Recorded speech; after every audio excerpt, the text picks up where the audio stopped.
नमस्कार किसान भाइयों, किन्नू की खेती चैनल में आपका बहुत बहुत स्वागत है। आज का हमारा चर्चा करने का जो विषय है वो है क्वेश्चन एंड आंसर्स का। जिन किसान भाइयों ने मुझे पर्सनल कमेंट, मुझे पर्सनल फ़ोन कर या फेसबुक पे या मेल के थ्रू जितने भी क्वेश्चंस पूछे हैं, उनमें मैंने कुछ सिलेक्टेड क्वेश्चंस जो प्रायोरिटी बेसिस पे मैंने चुने हैं वो डिस्कस करेंगे हम आज की इस वीडियो में, और जो आने वाले कई वीडियोज़ है उसमें। ये क्वेश्चंस बहुत ही इंटरेस्टिंग है और मेरे हिसाब से हर किसान भाई को ये क्वेश्चंस का आंसर आना चाहिए, ताकि हम अपना जो किन्नू के बाग का संतुलन है, न्यूट्रिएंट का, मैनेजमेंट का, वो हम ठीक तरीके से अपना सकें। तो देर ना करते हुए हम क्वेश्चंस की तरफ बढ़ते हैं। मैं इस पूरे वीडियो में किसी ज़मींदार भाई या उसके एड्रेस जैसे किसी गांव से रिलेटेड नहीं बताऊंगा। मैं सिर्फ जो क्वेश्चंस प्रायोरिटी पे हैं उन्हीं की बात करूंगा। तो फर्स्ट क्वेश्चन हम लेते हैं। एक किसान भाई ने मुझसे पूछा है, कैल्शियम नाइट्रेट की स्प्रे किस लिए करनी चाहिए। किसान भाइयों, ये बड़ा ही इंटरेस्टिंग क्वेश्चन है।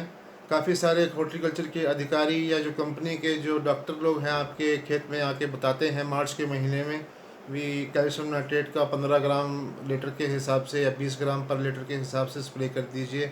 लेकिन किसी को, मेरे हिसाब से किसी भी किसान भाई को एक्चुअल नहीं पता भी कैल्शियम नाइट्रेट का काम क्या है। तो कैल्शियम नाइट्रेट के बारे में हम थोड़ा सा जान लेते हैं। कैल्शियम नाइट्रेट में एक तो हमें कैल्शियम मिलता है प्लांट के लिए, और दूसरा है नाइट्रोजन मिलता है नाइट्रेट की फॉर्म में। काफ़ी सारी वीडियोस में हम ऑलरेडी डिस्कस कर चुके हैं कि कोई भी प्लांट, किन्नू का है चाहे मौसमी का है, सिट्रस फैमिली का कोई भी है, तो वो सीधे सीधे जैसे हम यूरिया का स्प्रे करते हैं तो वो यूरिया नहीं डायरेक्ट जो है एब्जॉर्ब करता।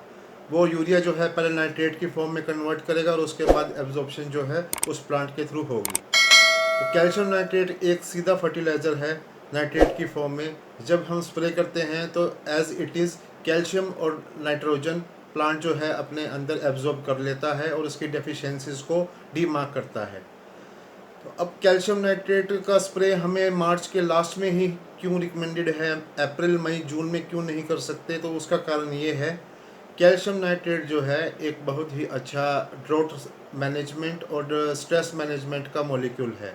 ड्रोट का मतलब जैसे भी अब सूखा लग जाता है बाग में, पानी की व्यवस्था ठीक तरीके से नहीं है, तो क्या है हमारे लीव्स के अंदर, प्लांट के अंदर रिएक्टिव ऑक्सीजन जो स्पीशीज़ है वो क्रिएट हो जाती है। उस रिएक्टिव ऑक्सीजन स्पीशीज़ क्रिएट होने के कारण हमारे प्लांट के अंदर जो है नए फुटारे के बाद ड्रॉपिंग है वो भी स्टार्ट हो सकती है। लीफ की जो मैच्योरिटी है वो कम होती है, लीफ फॉल भी हो सकती है येलो होके। तो ये जो कैल्शियम नाइट्रेट है ये ड्रोट मैनेजमेंट को ठीक करता है।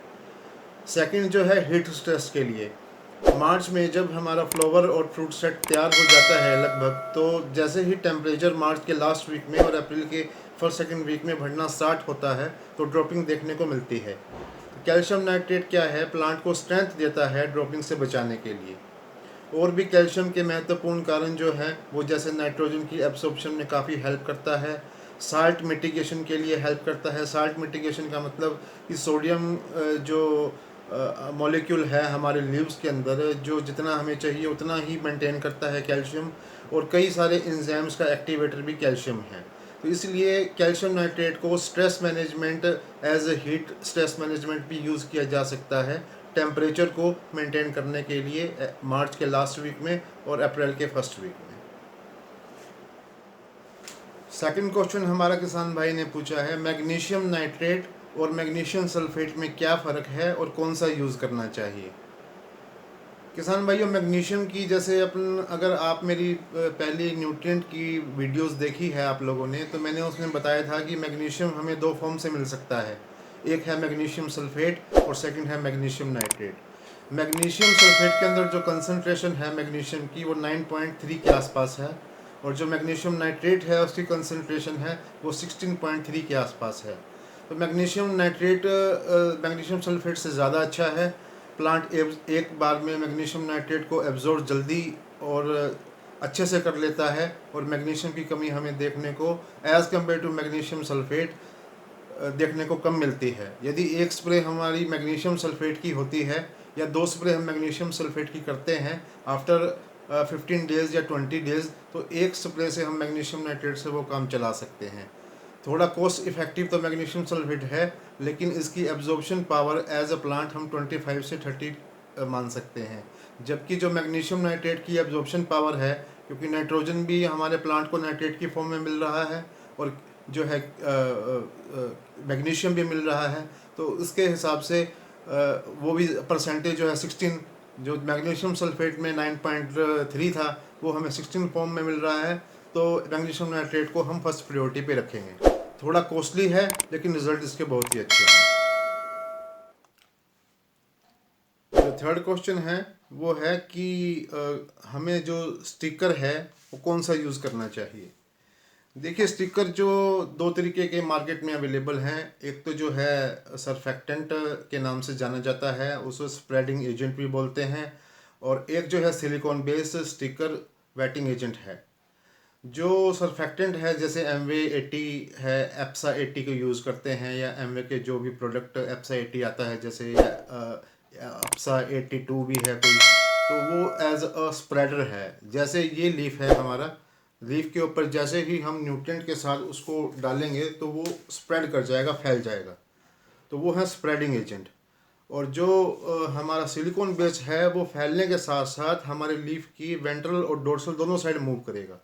मतलब अगर हम ऊपर छिड़काव करेंगे सिलिकॉन बेस का विद अपना पेस्टिसाइड और न्यूट्रिएंट, तो वो प्लांट के जो लीफ है उसके नीचे भी मूव कर जाएगा। जबकि जो स्प्रेडर है अकेला, वो सिर्फ प्लांट के ऊपर की लीव्स पे ही रहेगा, वो नीचे मूव नहीं करेगा। तो सिलिकॉन वाला जो है वो बेटर है यूज़ करने के लिए। और सेकंड एग्जांपल मैं इसका आपको ऐसे बताना चाहूँगा, जैसे हम किसी भी हाइट नापने के लिए जैसे सेंटीमीटर, इंच या फुट में नापते हैं, वैसे ही प्लांट की एब्जॉर्प्शन पावर को हम, जैसे वाटर का है, वाटर को अगर हम पानी को हम स्प्रे करते हैं अपने किन्नों के बाग में या किसी भी बाग में हम स्प्रे करते हैं, तो जो एब्जॉर्प्शन पावर है हमारी लीफ की, वो लगभग पानी के हिसाब से 79, इसको डाइन में नापा जाता है, 79 पर सेंटीमीटर स्क्वायर होती है। जितना 9 सेंटीमीटर स्क्वायर कम होगा उतनी जल्दी लीफ की एब्सॉर्प्शन होगी। जैसे ही हम उस वाटर के अंदर सिलिकॉन वाला अपना सरफेक्टेंट या स्प्रेडर डालते हैं, तो वो जो उसकी एब्जॉर्प्शन पावर 79 सेंटीमीटर स्क्वायर की है, वो उसको 39 सेंटीमीटर पे ले आता है। जैसे ही वो कम होगा तो एब्जॉर्प्शन पावर हमारे न्यूट्रिएंट की, जिसमें हम सिलिकॉन डाल रहे हैं, वो ज़्यादा होगा और प्लांट उसको जल्दी से एब्जॉर्ब कर लेगा। और साथ में जो रेनी सीज़न है उसमें मैं आपको कहना चाहूँगा कि हमेशा हमें सिलिकॉन का ही जो है इस्तेमाल करना चाहिए एज अ सरफेक्टेंट और स्प्रेडर एजेंट।